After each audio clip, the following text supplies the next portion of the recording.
Bonsoir à tous, bienvenue dans Hors Série sur France 3. Ce soir, un documentaire, une enquête sur cette question essentielle. Sommes-nous menacés par les ondes électromagnétiques de nos téléphones portables, des antennes relais, du Wi-Fi, du micro-ondes? Elles sont partout, ces ondes invisibles et pourtant bien là, tout autour de nous. En France, dans le monde, des scientifiques, des associations s'alarment. Et si ces ondes pouvaient provoquer des cancers, des troubles neurologiques? Est-ce que quelqu'un s'en souvient? Il y a 2 ans, en France, le gouvernement a organisé un Grenelle des ondes pour répondre justement aux inquiétudes. Qu'en est-il ressorti? Eh bien, à ce jour, rien. Alors, les ondes menacent-elles notre santé? Est-ce qu'on nous cache quelque chose? Pourquoi les scientifiques sont-ils aussi divisés sur cette question? Est-ce que ce sont les pressions des grands opérateurs qui expliquent l'inaction du gouvernement? Serions-nous à la veille d'un scandale majeur de santé publique comme celui de l'amiante, par exemple? Mauvaises ondes, c'est notre documentaire ce soir, une enquête passionnante et inquiétante aussi, vous allez le voir, de Sophie Le Gall. Malgré ses demandes répétées, sachez qu'aucun opérateur téléphonique n'a accepté de répondre à ces questions. Je vous souhaite une très bonne soirée sur France 3.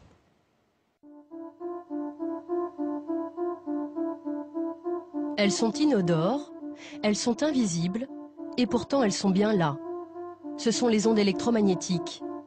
Micro-ondes, Wi-Fi, téléphonie mobile, jamais une technologie ne s'était développée aussi vite. En 15 ans, le portable s'est imposé à tous, que l'on soit adolescent ou adulte. 64 millions de portables sont en activité pour 64 millions de Français. Plus de 100 milliards de minutes de téléphone portable ont été consommées en 2009. Les technologies des ondes se sont déployées sans que les scientifiques soient certains de leur innocuité. Les chercheurs s'affrontent encore à coups d'études contradictoires. Mais certains d'entre eux sont convaincus de la dangerosité des rayonnements de ces appareils. J'utilise un téléphone, mais chaque fois que je peux, j'utilise une oreillette parce que vraiment ce que j'ai vu sous le microscope m'a fait peur. Des normes sur les ondes électromagnétiques ont été adoptées dans le but de protéger la santé. Quand un utilisateur téléphone avec un téléphone qui est conforme, est-ce qu'on risque strictement rien pour notre santé?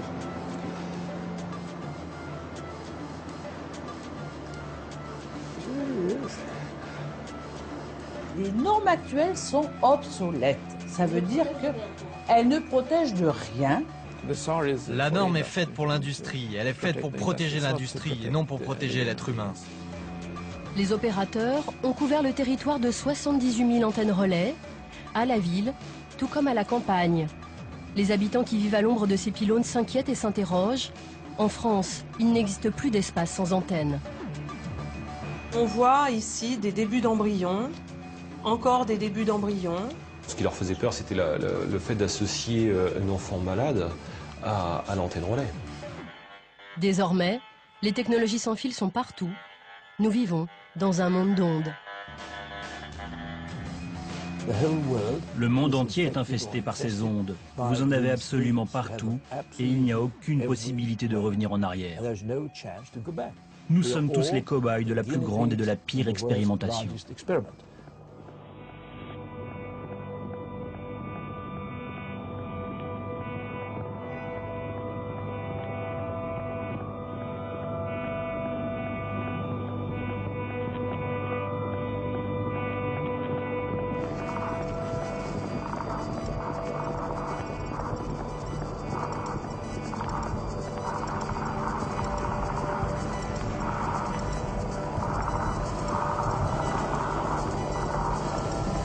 Dans nos maisons, dans nos appartements, les ondes ont envahi notre quotidien.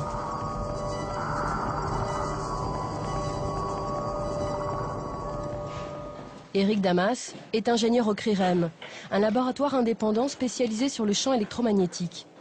Ils seront à notre demande dans cet appartement parisien, représentatif des logements français d'aujourd'hui. Bonjour. Bonjour. Je me permets d'entrer. Grâce à ces sondes, l'ingénieur va pouvoir détecter les ondes électromagnétiques des appareils et des technologies sans fil présentes chez Karine. Alors comme équipement dans votre maison, vous avez quoi en particulier? Alors, Dans la cuisine, un micro-ondes. Vous mettez pleine puissance, puis vous le lancez. Donc là, à cette distance-là, j'ai quasiment 4 volts. Donc quand vous en servez, ne restez pas à proximité. 4 volts par mètre, ce micro-ondes est parfaitement dans les normes. Pourtant, les ondes émises par cet équipement inquiètent Eric Damas, tout comme ce téléphone fixe sans fil qui rayonne autant qu'un téléphone portable. Donc là, j'ai 5 volts, 5,62. Et forcément, quand vous téléphonez, vous mettez ça contre votre oreille. Oui. Et en plus, sur les téléphones de maison, c'est des conversations qui ont tendance à être beaucoup plus longues. Oui. Donc c'est une pollution que je trouve majeure. Elle dit que ça pouvait émettre. non, j'aurais jamais imaginé. Pour moi, même s'il était sans fil, c'était complètement différent d'un portable. Hein. C'était comme un fixe.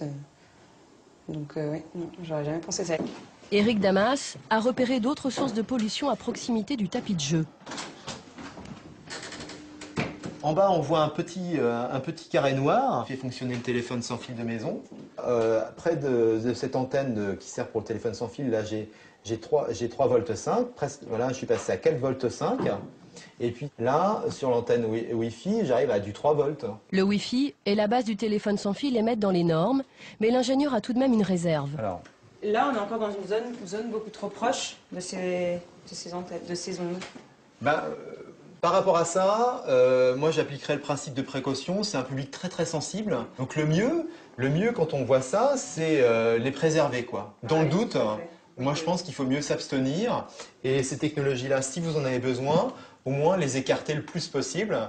Parce que du coup, il n'y aura pas de champ dans cet espace-là, quoi. C'est bien d'être conscient de ça pour pouvoir adapter les choses et faire en fonction. Ouais.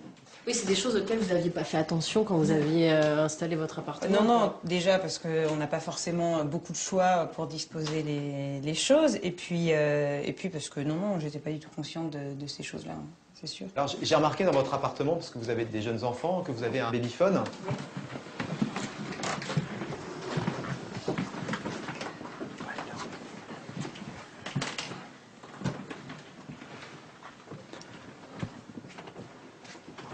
L'appareil.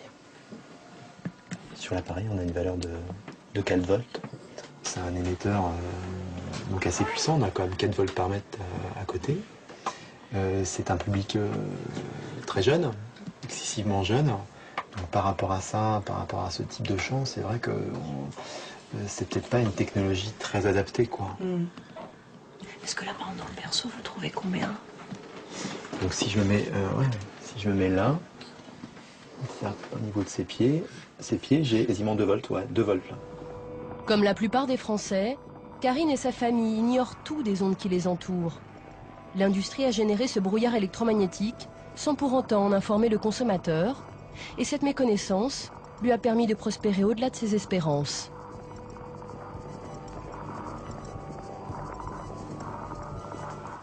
Dès le début des années 90, les appareils qui émettent un champ électromagnétique rencontrent un succès phénoménal. Les plaques à induction, utilisant un champ magnétique, elles cuisent 2 fois plus vite. Progression aussi pour le four à micro-ondes, déjà presque un classique. Et voici ce qui s'apprête en 1994 à déferler sur le marché français. Un coffre-fort et une combinaison secrète. Une mallette métallique convoyée avec précaution dans les couloirs de la direction de la Lyonnaise des Eaux. À l'intérieur, tous les espoirs du groupe, le prototype du radiotéléphone de demain. Cette innovation technologique fera la fortune des futurs industriels de la téléphonie mobile. La lutte est féroce car le marché est alléchant, 15 milliards de chiffre d'affaires prévus à l'horizon 2010. Face à un tel marché, les industriels ne souhaitent pas alerter la population sur les ondes émises par ces appareils.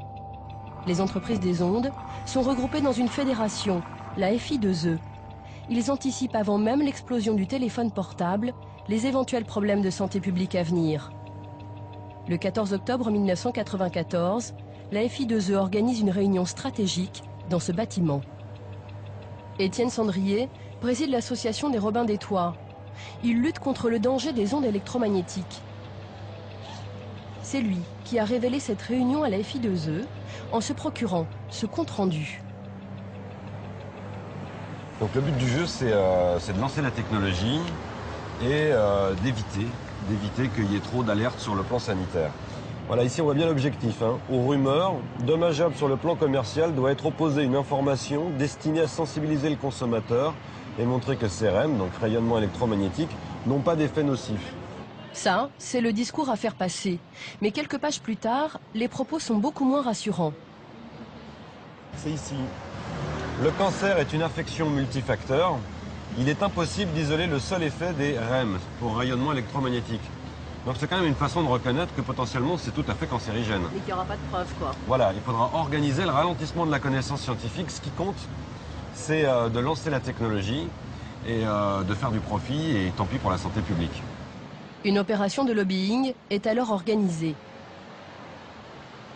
Voilà, alors ici, parmi les actions envisagées, elles ne doivent pas se limiter, je lis, au plan technique, mais doivent intégrer une dimension politique. À l'adresse des hommes politiques et des journalistes, il faut veiller à ce que le discours tenu par tous soit le même. Je pensais quand même pas qu'ils étaient capables de ce cynisme-là. D'organiser carrément la désinformation, ni plus ni moins, pour favoriser les bénéfices à court terme de l'industrie, ça m'a quand même un peu soufflé. Ouais. Nous avons rendez-vous avec l'un des scientifiques qui a participé à ces réunions. C'est lui qui avait notamment tenu ces propos. Le cancer est une affection multifactorielle. Il est impossible d'isoler le seul effet des rayonnements électromagnétiques. Il refuse de nous parler officiellement. Nous l'enregistrons en caméra cachée. Vous souvenez-vous de cette réunion Oh, il y en a eu plusieurs. Hein. Il y a eu une vingtaine de réunions. Ah, il y a une vingtaine de réunions comme ça? Ah oui, à la FI2E, oui, ça a duré 3 ans. Ah oui, d'accord. Donc régulièrement, vous rencontriez des industriels? 3 mois, à peu près, oui, à peu près. Là, ils ont peur parce qu'ils savent qu'ils sont des engins dont ils ne connaissent pas les effets. Mais ce qu'il y a, c'est que, si vous voulez, le marché a été plus vite que la recherche. La recherche, c'est long. Quand vous mettez une recherche en marche, vous l'avez pour 3 ans. En 3 ans, le téléphone portable a été multiplié par 10. Oui, donc on a vendu sans vraiment connaître les réels effets, quoi, en fait, parce que la recherche n'allait pas assez vite par rapport à l'industrie. Mais ils avaient peur de quoi sur le plan commercial, en fait? Qu'il y ait une peur panique des gens contre tous les rayons. Et donc que ça entache leur vente, quoi, en fait. Fleurat, en pleine campagne creusoise. En s'installant ici il y a 27 ans, les Jeanjean n'imaginaient pas qu'un pylône viendrait leur gâcher la vie et qu'ils se retrouveraient au cœur d'une controverse scientifique. Nadine et Alain avaient construit eux-mêmes leur maison au milieu des champs pour vivre au plus près de la nature. Qu'est-ce qu'il y avait ici avant? Nos volailles. Nos volailles que nous élevions depuis 1984. Date à laquelle on a habité. Enfin, c'était un choix de vie. Le cadre de vie était magnifique. Nous étions en pleine campagne. On avait un idéal, jardiner, élever notre propre volaille pour notre consommation personnelle. Et puis voilà. Le 11 novembre 1998 est venu s'installer ce pylône, sans concertation bien sûr. Oui. Quelques mois plus tard, c'est l'hécatombe dans la basse-cour. En gros, il y en avait sur 12 œufs, la naissance était de 1 à 3. Alors qu'avant? Avant, c'était sur les 12, 10, 11 à peu près. Ah oui, il y a une vraie différence. Ah oui, il y a une grosse différence même. Donc le problème qu'il pouvait y avoir, il n'y avait que le changement, c'était le pylône qui était arrivé là. Je ne vois pas d'autres événements, quoi. Et quand vous en parliez aux personnes âgées qui connaissent bien, enfin qui ont de la volaille et tout ça, les gens ils réagissaient comment par rapport à vos histoires? Ils nous disaient que c'était pas possible. Non, les gens disaient mais c'est pas possible. Mais si, c'était possible chez nous. D'ailleurs, à force de nous dire c'est pas possible, c'est ce qui nous a un petit peu obligés, entre guillemets, à prendre des photos et à garder une trace de ce que l'on pouvait voir. Parce qu'effectivement, tout ce qu'on nous disait était complètement incohérent avec ce que l'on observait de nouveau dans notre basse-cour, quoi. Pendant 5 ans, ils ne vont quasiment trouver dans leur poulailler que des poussins morts. Ils changent même de variété de poules, rien n'y fait, ils finissent par abandonner leur élevage.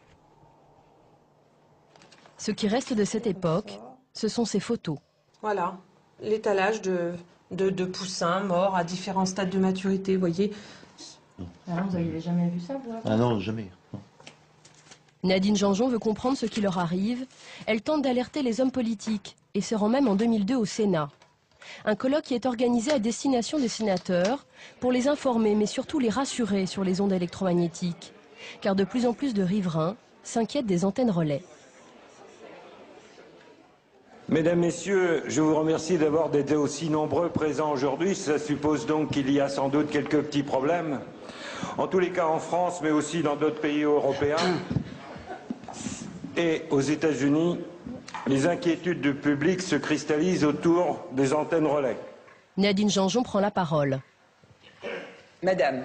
Bonjour, je suis Nadine Janjon et j'habite en Creuse dans un joli département qui est encore enclavé, mais j'ai la malchance d'habiter à peu près 50 mètres d'un pylône et à 20 mètres qui est situé à 20 mètres de notre propriété. Alors moi je veux bien qu'on nous taxe d'effets psychosomatiques au niveau de nos personnes, mais nos œufs c'est pas psychosomatique. Les poules, elles ignorent complètement qu'elles ont un pylône à 20 mètres en dessous elles. Enfin moi je voudrais comprendre quoi. À la tribune, le docteur René de Sèze. Merci. René de Sèze est le chef de l'unité de toxicologie à la direction des risques chroniques de l'INERIS. Ce scientifique est là pour défendre une position, la totale innocuité des antennes relais. Maintenant, si les antennes étaient la cause des pathologies de ces personnes-là, les consultations auraient dû doubler ou tripler dans les 3 ou 4 années qui viennent de passer. Alors, ça ne me paraît pas être le cas. À la fin de la conférence, Nadine Janjon interpelle René de Sèze. Je suis allée le voir avec les photos que j'ai encore au jour d'aujourd'hui, donc de 2002 à l'époque, et je lui ai demandé ce qu'il en pensait. Il a regardé les photos très attentivement, il a pris le temps de m'écouter, de regarder les photos, puis il a tout remballé, puis il m'a dit « je ne suis pas vétérinaire ». Donc voilà la réponse que j'ai eue à l'époque. Je ne sais pas quelle réponse il aurait au jour d'aujourd'hui, mais c'est vrai que quand on n'a rien cherché, qu'on se sent victime de tout ça, alors qu'on n'est absolument pas contre le progrès, c'est la grande claque. C'est la grande claque. René de Sèze ne semble pas sensible à ces problèmes. Pourtant, au même moment, il est mandaté par Bouygues Télécom pour coordonner une étude sur les embryons de poulets exposés au téléphone portable. Une étude qu'il aurait tenté par tous les moyens de discréditer.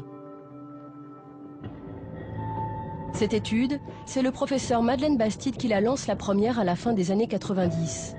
Aujourd'hui décédé, cet immunologiste de la faculté de Montpellier expose des embryons de poulet à un téléphone portable qui émet en permanence pendant les 21 jours de couvaison. Et les résultats qu'elle obtient sont édifiants. Voici le dispositif, le téléphone est donc au-dessus des œufs. Les œufs qui vont mourir vont être identifiés par des carrés noirs. Ceci, c'est le groupe qui n'est pas exposé au téléphone.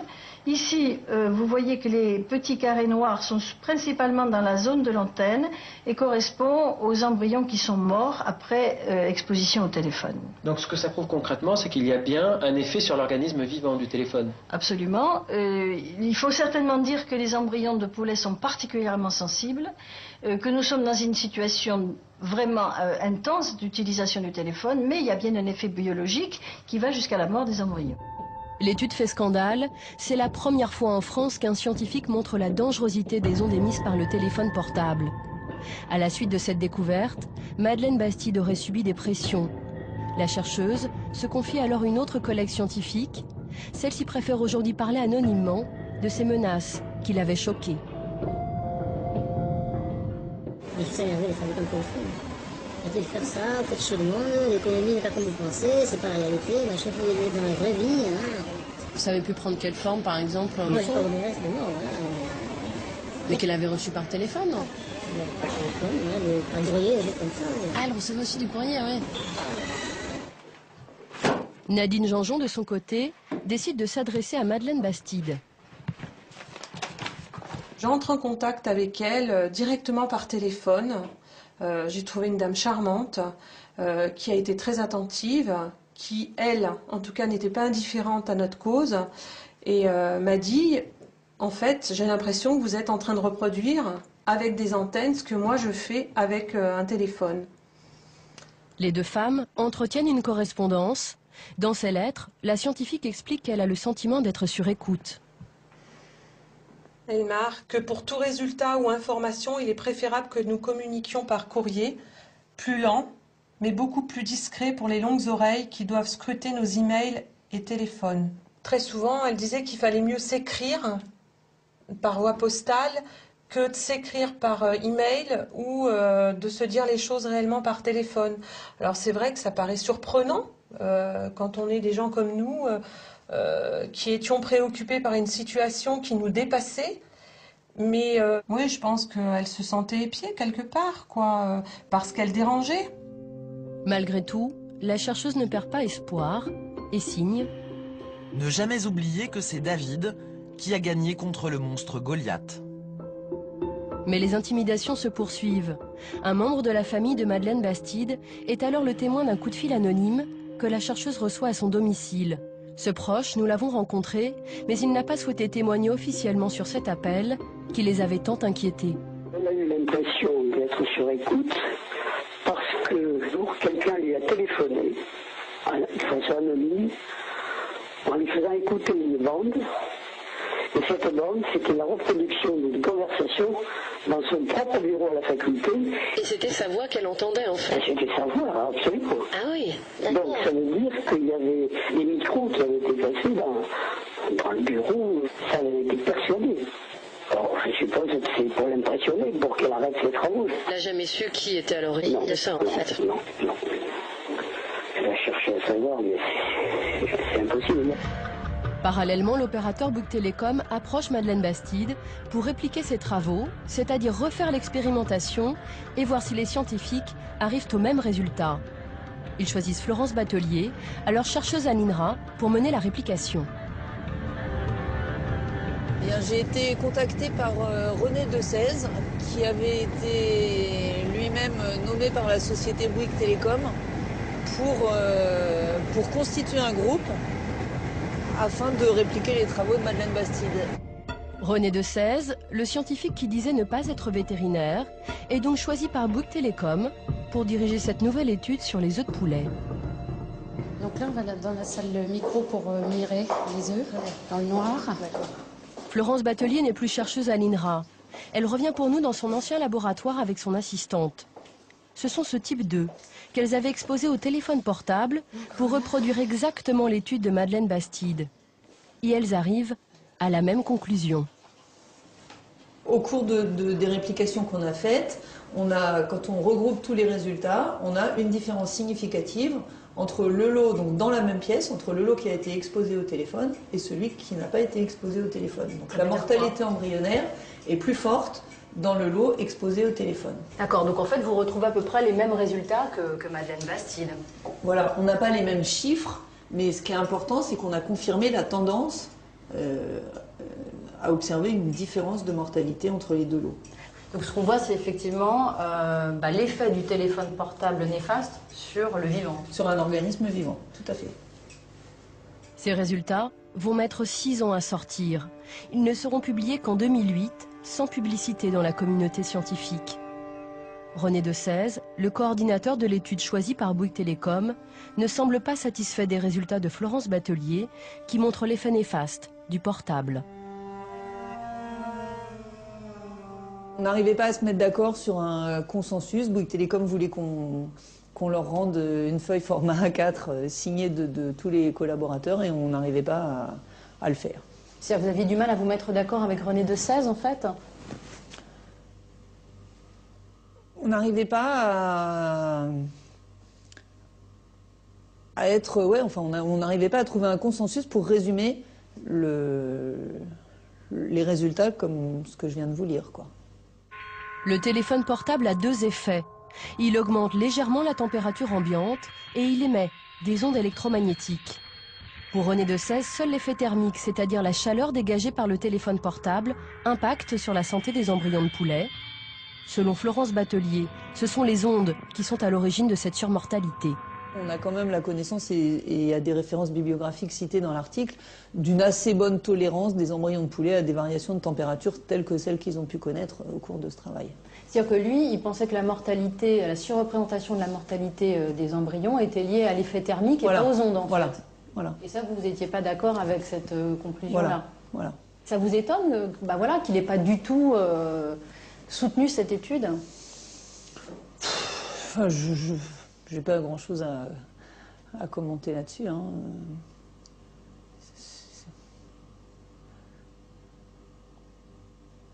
Non, ça aurait été plus simple de travailler sans lui, peut-être.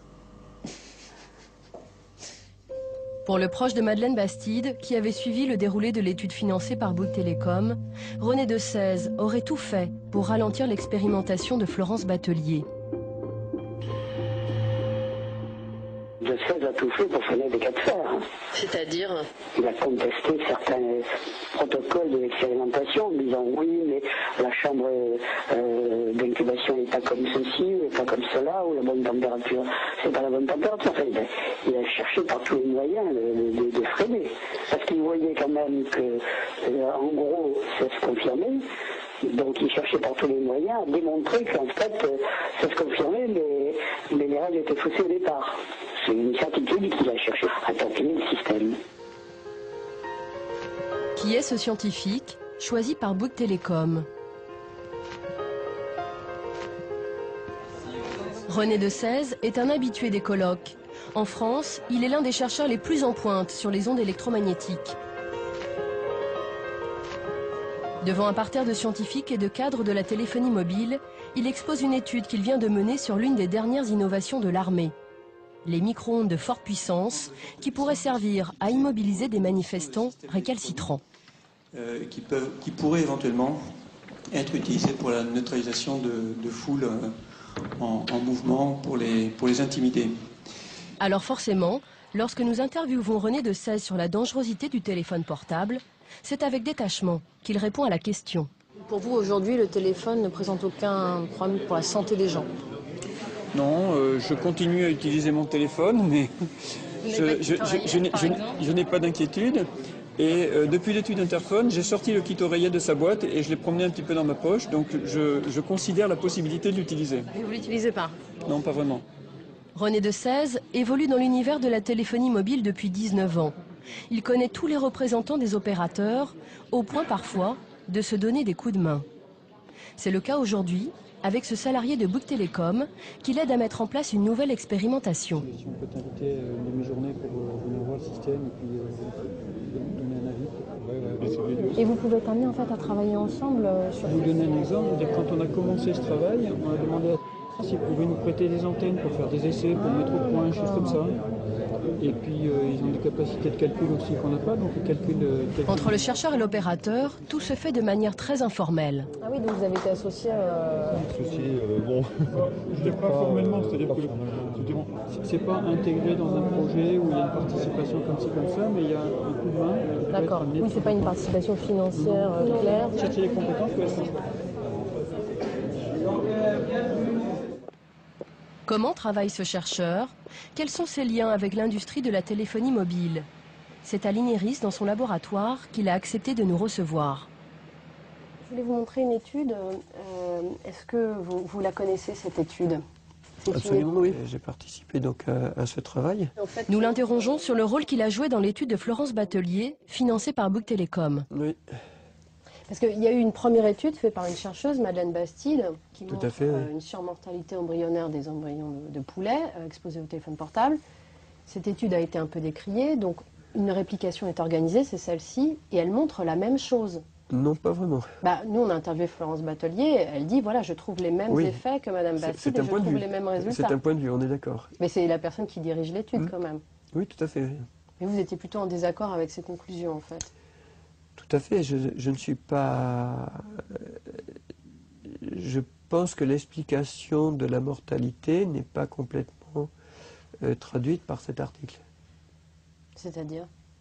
Ce que je vous ai dit, c'est-à-dire que le fait qu'on voit une augmentation de température avec les téléphones de l'étude et qui n'est pas rapporté dans ce travail parce que ça n'a pas été contrôlé. Parce que vous, quand vous aviez entendu parler de l'étude de Madeleine Bastide, et donc des résultats inquiétants qu'elle trouvait, qu'est-ce que vous en aviez pensé, vous, à l'origine? Je pense qu'il ne faut pas faire téléphoner les œufs de poulet. Mais c'est peut-être pas fait pour ça. Aujourd'hui, René de Sèze parle avec ironie de cette publication. Mais une fois l'interview terminée, il confie que Bouygues Télécom craignait la médiatisation de cette étude très embarrassante pour les opérateurs. Que ça donne. Je pense qu'ils sont plus inquiets du retentissement médiatique que ça pourrait avoir, si c'était le cas, que du résultat lui-même, qui après, dont les retombées dépendent du bruit médiatique que ça fait ou pas. Quoi. Là, ils sont tranquilles, vous êtes totalement passé inaperçu. Bah oui, mais bon.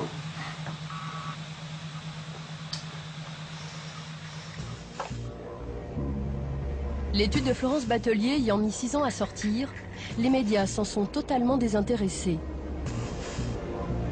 Ce que les opérateurs redoutent par-dessus tout, ce sont les enfants qui tombent malades au pied des pylônes.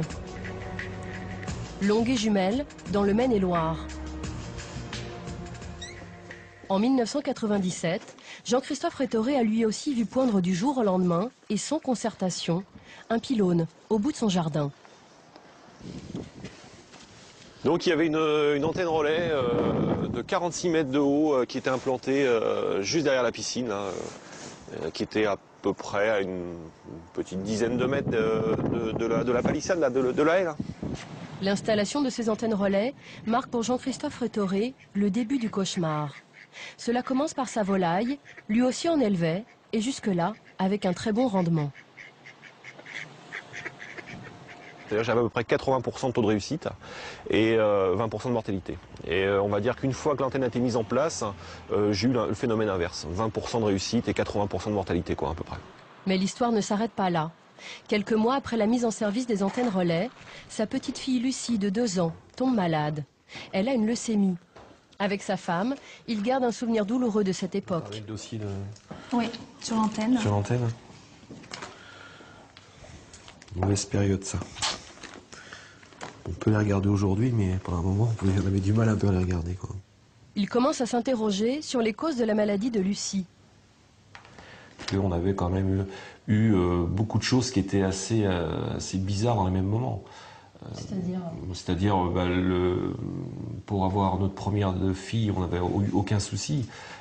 Pour avoir notre deuxième, Lucie, ma femme a fait plusieurs fausses couches. En fin de compte, avec le recul, on a pu voir que dans les mêmes périodes où l'antenne a été mise en place, on a eu les problèmes de fausses couches, des problèmes d'élevage de volailles qui étaient assez bizarres, et la leucémie de notre fille. Donc, tous ces facteurs, dans une période relativement courte, ont fait qu'on s'est quand même vraiment penché sur cette question d'antenne qui, auparavant, on ne s'était pas posé plus de questions que ça, quoi. Elle était à côté de chez nous, elle était à côté de chez nous. Hein. Un petit peu... Les Rétoré contactent la société SFR qui a installé les antennes relais. Ils me disent que voilà, on risque rien, il n'y a aucun danger.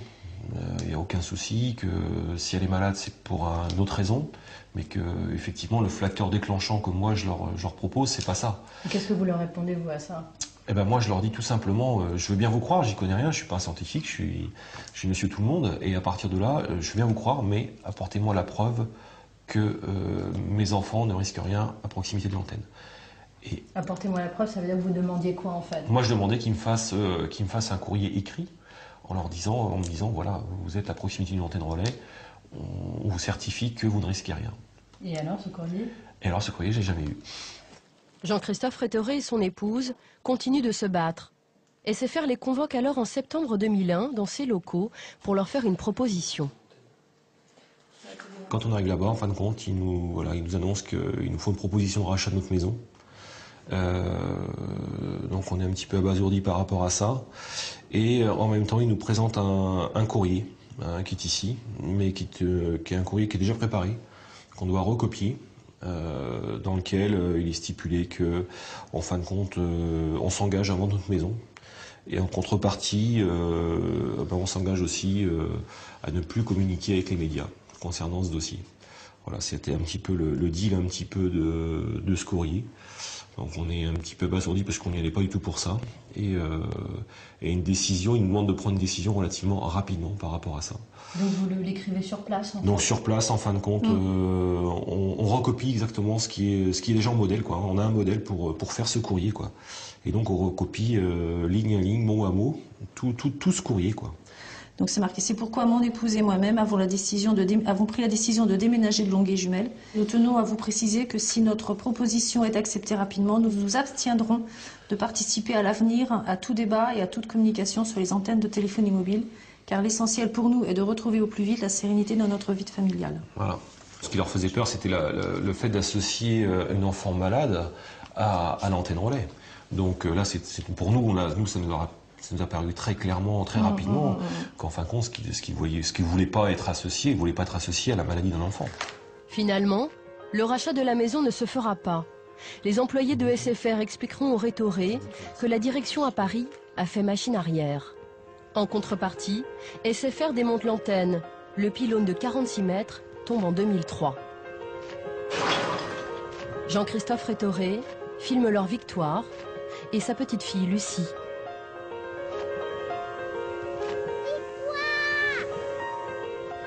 Aujourd'hui, Lucie a 12 ans. Elle va bien. L'école, c'était pas Lucie? Ouais. En fait, elle avait pas envie. En fait, on n'avait pas comme ça parce que d'habitude, on va mal au début. Une adolescente comme les autres, même si elle est toujours suivie par les médecins. Nous avons contacté SFR. L'entreprise refuse toute interview. Nous enregistrons la conversation téléphonique. L'opérateur explique avoir démonté l'antenne pour rassurer la famille. C'était plus par souci humanitaire, j'ai envie de dire, par rapport à la famille qui faisait cet amalgame. Et même si cet amalgame est faux, nous aussi on est humains, on peut comprendre que face à une détresse aussi forte, on puisse essayer de trouver une autre solution qui a été faite. La famille Rétoré, elle est formelle, elle dit qu'il y a effectivement eu une proposition de rachat à une époque de SFR. Ben moi j'ai rien retrouvé dans les dossiers, on a regardé attentivement, hein, on n'a rien retrouvé de tel. D'accord. SFR n'a jamais proposé le rachat de la maison au Rétoré. Non. SFR ne veut pas s'appesantir sur cette histoire. Mais les Rétoré ne seraient pas les seuls parents à qui un opérateur aurait demandé leur discrétion contre leur tranquillité. Une autre famille aurait vécu la même mésaventure, avec Bouygues Télécom cette fois-ci. Thor, dans le Vaucluse. En 2000, une antenne relais s'installe juste en face de la maison des Jacomo. Ah oui, effectivement, d'ici, il était aux premières loges, là. Hein. Donc il est dans le faisceau, il n'y a pas de doute. Et c'était sa chambre déjà à l'époque, en fait. Oui. Un an plus tard, son fils de 4 ans développe un lymphome, un cancer du ganglion lymphatique. Marc Jacomo ne sait pas si cette maladie est due aux antennes, mais le doute s'installe. D'autant qu'il tombe sur un article de presse espagnole qui parle de cas similaires à proximité d'un pylône. 4 cas de cancer donc dans le même collège. 3 leucémies et un lymphome. C'est surprenant, quoi. Ça soulevait des questions. Et c'est un des cas qui a fait que je commençais à m'intéresser à la chose, quoi. Lui aussi prend contact avec l'opérateur, lui aussi a une réponse très rapide. C'est même un haut responsable de Bouygues Télécom qui fait le déplacement jusqu'à chez lui. Ils sont extrêmement sensibles au cas de notre enfant, qu'ils continuent à être convaincus, bien évidemment, que les antennes ne sont pour rien dans la maladie de mon fils. Mais qu'en revanche, le fait que cette affaire puisse être médiatisée, etc., ça arrange les affaires de personne, y compris de la science d'ailleurs, et que donc ils feront l'effort, aussi pour nous être agréables, parce qu'ils comprennent notre désarroi, de déplacer les antennes plus loin de chez nous, donc, et si possible, le plus loin possible des habitations, quoi, mais bon. Et en échange, ils vous demandent quoi? D'être discret en revanche? Le marché, c'est si marché il y a, parce que c'est pas écrit, il n'y a pas de contrat, hein, c'est effectivement que du coup, puisqu'il n'y a plus d'antenne dans le coin, et que j'ai eu ce que je souhaitais, puisque c'était ça que je souhaitais, qu'on en parle le moins possible, quoi. Donc c'est quand même le démontage de l'antenne en échange de votre silence? C'est un peu ça, oui. C'est un peu ça. Qu'est-ce que vous avez pensé à l'époque de ce marché, entre guillemets? Moi, je suis dans une situation, je ne peux pas le refuser. Pourquoi vous ne pouvez pas le refuser? Parce qu'il s'agit de la santé de mon fils, donc Quand bien même j'aurais été un militant acharné, ce que j'ai jamais été, à un moment donné, si c'est la santé de mon fils qui est en jeu, je m'écrase. Hein. Depuis, son fils est guéri. En 2002, Bouygues Télécom démonte l'antenne relais et envoie même ses vœux. Je m'avais envoyé les vœux de prompt rétablissement pour mon fils, ça c'était après leur intervention, bien sûr. Voilà, meilleurs vœux pour cette nouvelle année. Que celle-ci vous apporte, ainsi qu'à votre famille, en particulier à Pierre, tout ce que vous pouvez en attendre, bien cordialement. Nous avons contacté Bouygues Télécom.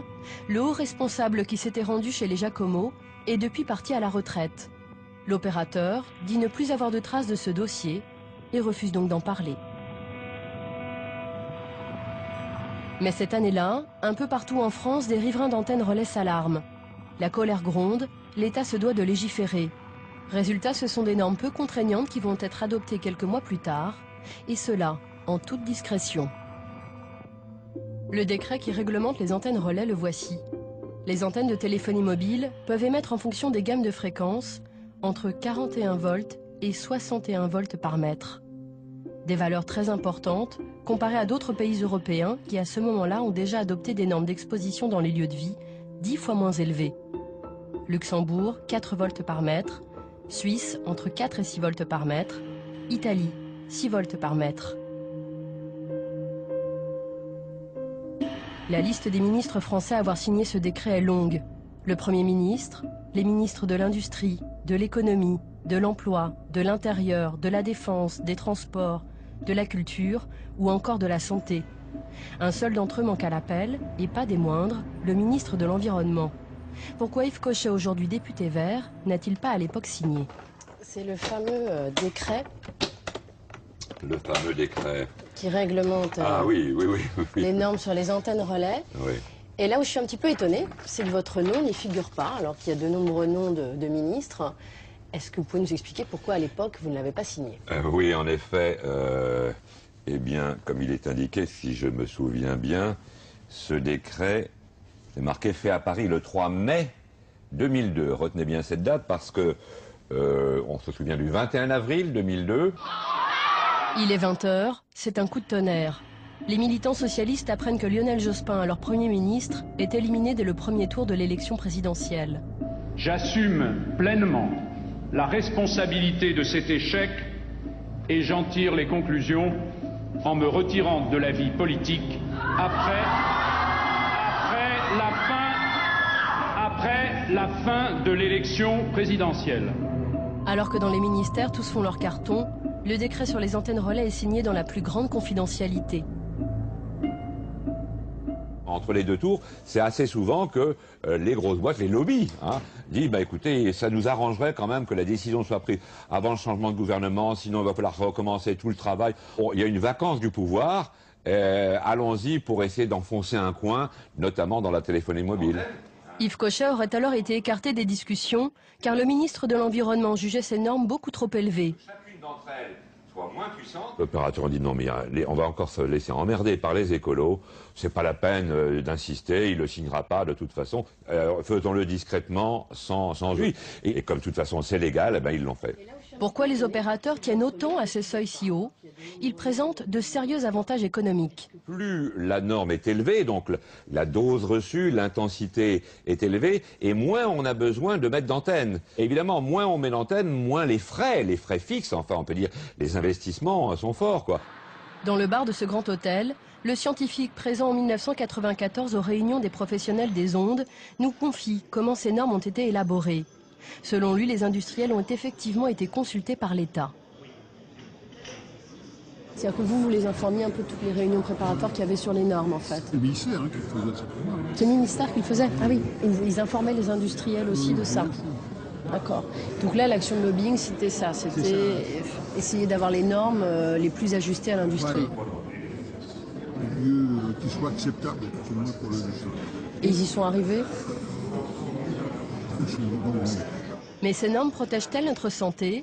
D'après ce scientifique, uniquement de l'effet thermique des ondes. Les normes protègent des effets thermiques, donc ça veut dire protègent des brûlures. Des brûlures et de tous les effets d'augmentation de la température. Mais ça ne protège pas des autres effets éventuels. Absolument pas. C'est quand même un problème, ça. Ça, on l'a chanté sur tous les temps, etc. Nous avons un potentiel d'installation qui est loin d'être négligé. Vous pensez que le corps s'adapte aux ondes électromagnétiques, en fait? Et tous les signes que l'on voit actuellement sont des signes d'adaptation. C'est pas des mouvements de tête, tout ce qui a été décrit, ce sont des signes d'adaptation. Ah oui, il faut en passer par là, en gros, pour s'adapter, quoi. Voilà, alors ça joue sur une frange de la population. On serait dans un pays où il n'y aurait pas de médias, ce n'est ça la personne. Ces normes françaises sont issues d'une recommandation européenne adoptée en 1999.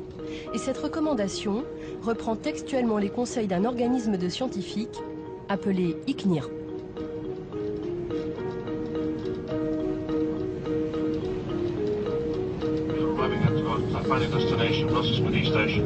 Aujourd'hui, bon nombre de députés européens remettent en cause ces normes qu'ils jugent non protectrices pour la santé.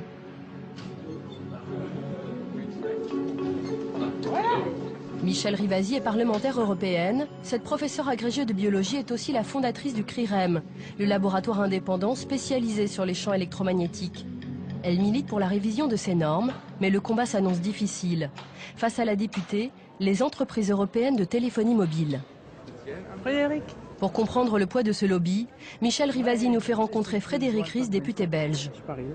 J'étais pas là hier, j'étais pas bien en fait. Bonjour. Bonjour, Sophie Legal. Il y a 2 ans, l'élu se démène pour faire voter une résolution qui demandait des normes plus basses. Immédiatement, elle subit les foudres de l'industrie. J'avais jamais reçu un truc comme ça. Il s'agit d'un courrier envoyé juste avant le vote de sa résolution pour la déstabiliser.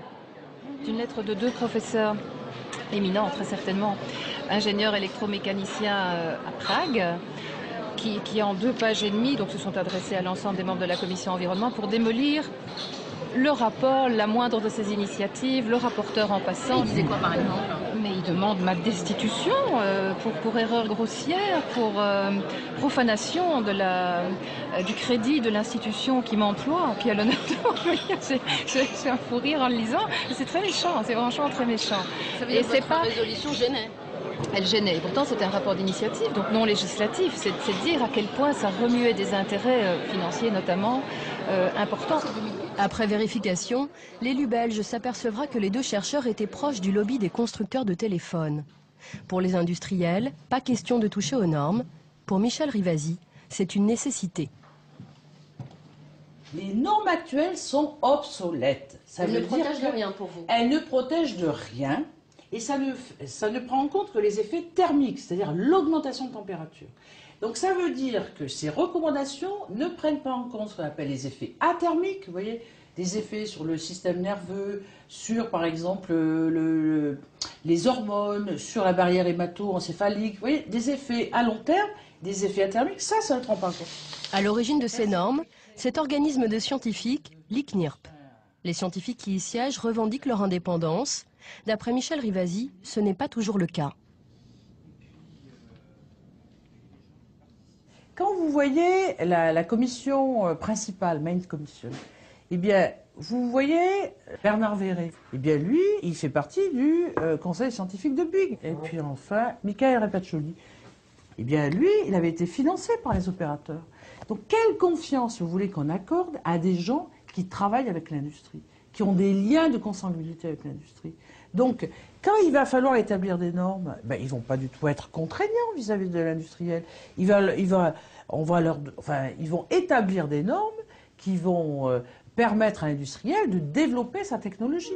Selon nos informations, l'ancien président de l'ICNIRP, Michael Repaccioli, a été expert pour le compte d'un opérateur de téléphonie néo-zélandais dans le cadre d'un procès contre des riverains d'antennes. Enfin, Bernard Verret. Qui est ce chercheur français à la fois membre de l'ICNIRP, l'organisation qui établit les normes, et membre du conseil scientifique de Bouygues Télécom. Il dirige un laboratoire de recherche à Bordeaux, un des laboratoires les mieux financés en France. Visite guidée avec Bernard Verret en personne. On est ici dans la pièce où on expose les cellules en culture, à l'aide de dispositifs de ce genre qui ne sont pas en marche en ce moment, où on peut placer des cultures qui sont exposées à des champs GSM. Champ GSM, c'est donc le téléphone portable, là. C'est la deuxième génération. Et on peut le faire avec ces antennes-là pour la tête de l'animal quand on place un rat à l'intérieur. Ça, c'est quoi en fait, ça? On peut rappeler ça un téléphone pour rat, donc on branche un générateur ici, le rat est à l'intérieur et il reçoit dans la tête les champs que l'on a quand on téléphone. Et parmi les différents labos qui travaillent sur les ondes électromagnétiques en France, votre labo, c'est quoi? C'est le plus gros, c'est le seul qui soit complètement dédié à ce thème. Il y a d'autres équipes en France qui y travaillent, mais qui n'ont qu'une ou deux personnes sur le sujet. Ah oui, donc là, c'est l'un des plus gros labos français sur les ondes électromagnétiques. Français et du monde, oui. Ah, du monde, carrément? Oui. Donc les opérateurs financent aussi les études ici, dans ce labo? Oui, oui, indirectement et directement, mais à travers des fondations, ou l'Europe, etc. Ces équipes travaillent actuellement sur des souris qu'ils exposent aux ondes Wi-Fi. Mais pour l'instant, ils n'ont trouvé aucun effet négatif. Là, on arrive à la conclusion que l'exposition, qui est quand même très longue, qui couvre la gestation, enfin l'exposition in utero et les 5 premières semaines de vie, donc c'est vraiment, ça couvre l'enfance, l'adolescence, disons, chez l'animal, n'est pas capable d'induire la mort neuronale. Par le passé, le laboratoire de Bernard Verret a beaucoup travaillé sur le téléphone portable avec des études financées par les industriels. Et là non plus, ils ne trouvent rien. Depuis 15 ans, on peut dire qu'on n'a pratiquement rien, aucun effet, même à des niveaux importants. Donc pour vous, le téléphone portable ne présente pas de risque pour la santé? Non, ça c'est pas comme ça qu'il faut poser la question, on en reparlera tout à l'heure. Qu'est-ce que vous voulez dire par là? C'est pas comme ça?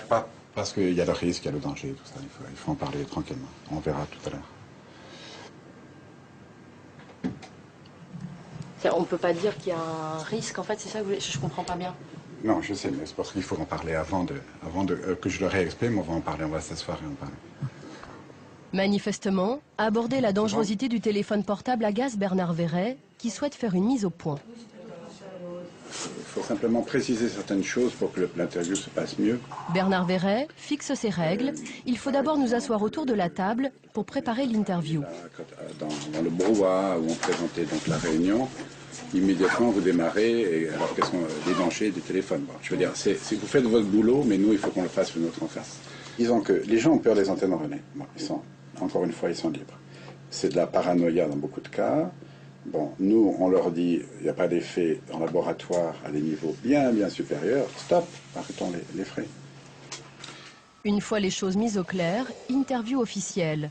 Pour Bernard Verret, il ne faut pas toucher aux normes de l'ICNIRP. Ce sont de très bonnes normes. C'est bon? C'est bon. On commencerait à risquer quelque chose, comme vous le dites, et là, c'est bon, le bon mot, risquer, qu'à des niveaux qui sont bien supérieurs. Si ça peut être bien, par exemple. Je dirais typiquement 100 fois plus. Nous lui montrons ensuite le site internet de Bouygues Télécom, où son nom figure dans le conseil scientifique. Dans les statuts de l'ICNIRP, il est dit que les chercheurs doivent être indépendants. Vous, pourtant, ça fait 10 ans que vous êtes au conseil scientifique de Bouygues. Et que l'ICNIRP me permet de continuer dans cette situation. Chaque année, je remplis les conflits d'intérêts potentiels, et chaque année, ils me disent, bon, mais il n'y a pas de problème. Donc, on peut dire on fait partie du conseil scientifique de Bouygues, et pour l'ICNIRP, malgré tout, être un chercheur indépendant. C'est ça l'indépendance à l'ICNIRP, en fait. Ah oui, d'autres membres de l'ICNIRP font partie d'autres choses. L'ICNIRP a des critères précis qui sont appliqués à moi et aux autres, bien sûr. Ah, vous n'êtes pas le seul dans ce cas-là à l'ICNIRP, il y a d'autres scientifiques qui travaillent aussi avec les opérateurs. Travailler avec les opérateurs, c'est pas tout à fait le mot, mais disons que je pense que oui, il faudrait que je regarde à chacun leur. On ne partage pas nos listes de déclaration, mais si je penchais, c'est possible qu'il y en ait d'autres, je ne sais pas. Il y a peut-être d'autres chercheurs qui sont comme vous dans des conseils scientifiques d'opérateurs, alors qu'ils sont aussi à l'ICNIRP. Voilà, c'est ça. Pour vérifier les propos de Bernard Verret, nous avons sollicité l'ICNIRP à plusieurs reprises afin d'obtenir les déclarations de conflit d'intérêts des autres membres. Ces documents ne nous seront jamais communiqués.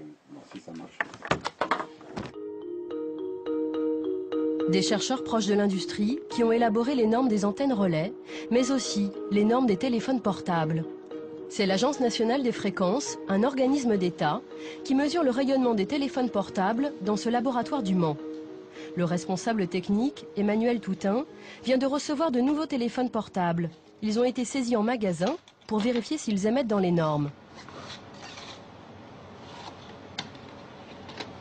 Cette norme, c'est également l'ICNIRP qui l'a fixée. Cela s'appelle le DAS, débit d'absorption spécifique. Il est inscrit dans les manuels des téléphones. Donc ce DAS est annoncé à 0,935 watts par kilogramme.